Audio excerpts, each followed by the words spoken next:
"You remind me of my father," Trump says, a rare warmth in his voice. "He worked hard every day and never complained. But Mark, you deserve more than just hard work.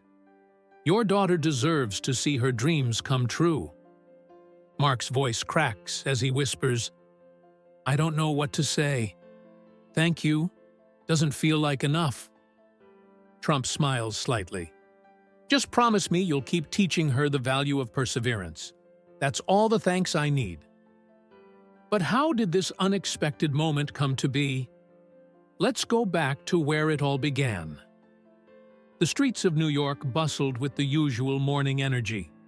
Inside Trump Tower, Mark Peterson pushed his cleaning cart across the gleaming marble floors. His uniform was neat, but faded, and his back slightly hunched from years of physical labor.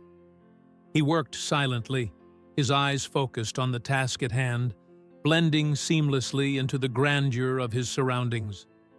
Mark had worked at Trump Tower for nearly a decade, but his life outside the building was far from glamorous.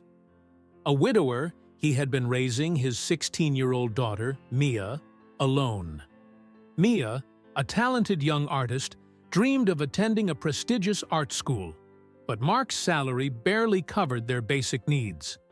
Every night, he stayed up late reviewing overdue tuition notices, wondering how he would make ends meet. This morning was no different. As he polished the lobby floor, he overheard a conversation between two employees near the reception desk. "Mr. Trump is coming in today," one of them said. "He has a big meeting on the top floor." Mark glanced up briefly. He had never met Donald Trump in person, though he often wondered what the man was like beyond the headlines.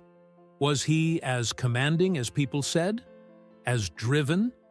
Shrugging off the thought, Mark continued working, his mind preoccupied with thoughts of Mia and how he could keep her dreams alive.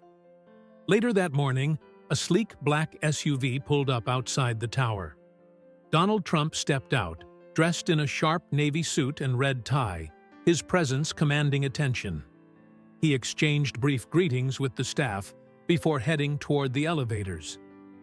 As he walked through the lobby, his gaze fell on Mark, who was struggling to carry a heavy trash bag toward the service elevator. "Excuse me," Trump called out, his deep voice echoing slightly in the grand space. Mark froze, unsure if he was the one being addressed. Slowly, he turned around, his face a mixture of confusion and apprehension. Trump approached him, his expression curious but friendly. "What's your name?" he asked. "Mark, sir.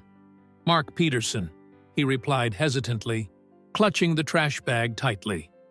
Trump nodded, taking a moment to observe Mark. "That looks heavy. Need a hand?" Mark blinked, stunned. "Oh, no, sir.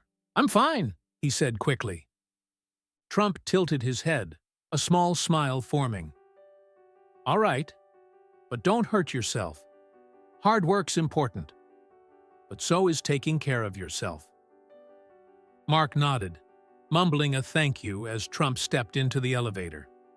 The brief encounter left Mark feeling both bewildered and oddly seen, a rare moment for someone so accustomed to being overlooked.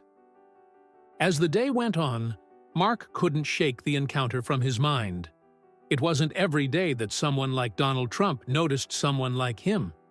Still, he focused on his work, determined to finish his shift without incident. Late in the afternoon, Mark was cleaning near one of the private conference rooms on the top floor. As he emptied the trash bins, he noticed a leather-bound notebook lying on the table. It was embossed with the initials DJT. His heart raced as he realized who it belonged to. Unsure of what to do, Mark hesitated before picking it up. The notebook was filled with notes, meeting agendas, and what appeared to be personal reminders.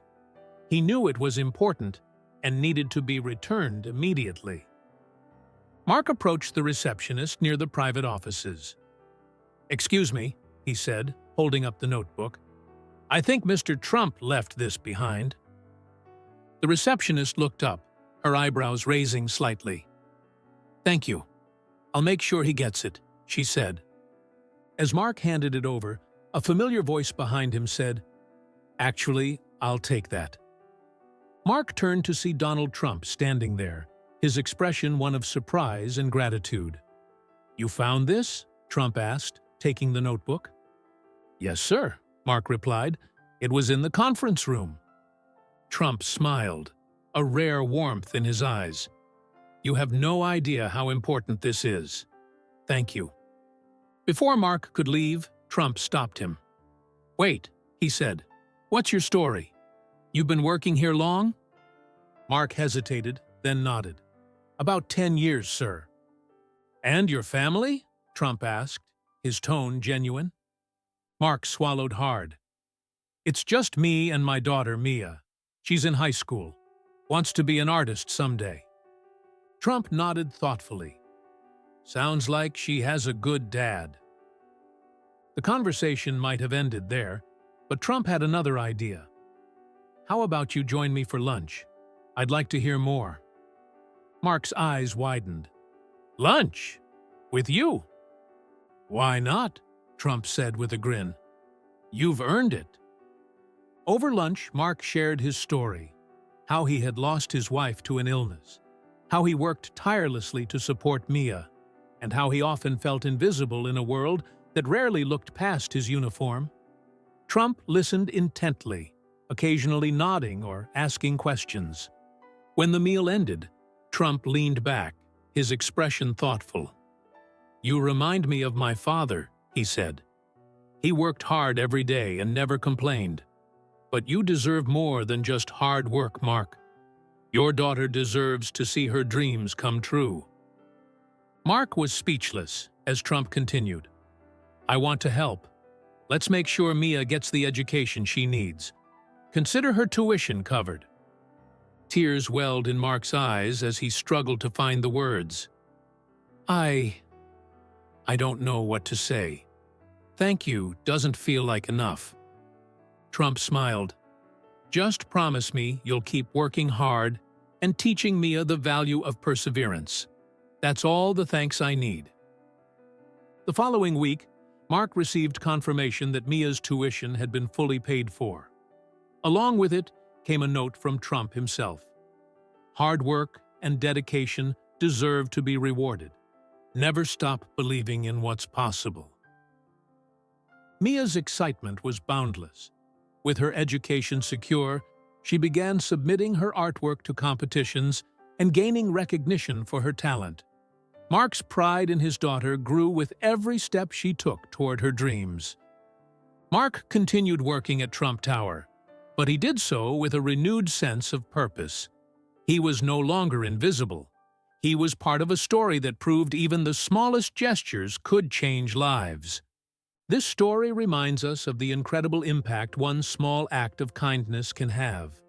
If you've ever experienced or witnessed a moment where someone went above and beyond to help another, we'd love to hear about it. Have you ever been inspired by someone's generosity? Or maybe you've had the chance to help someone in need? Share your story in the comments below. Your words could inspire someone else today. Thank you for watching, and don't forget to like the video, share it with your friends, and subscribe to Story Dash for more uplifting and inspiring stories. Remember, even the smallest gestures can change lives. See you in the next video.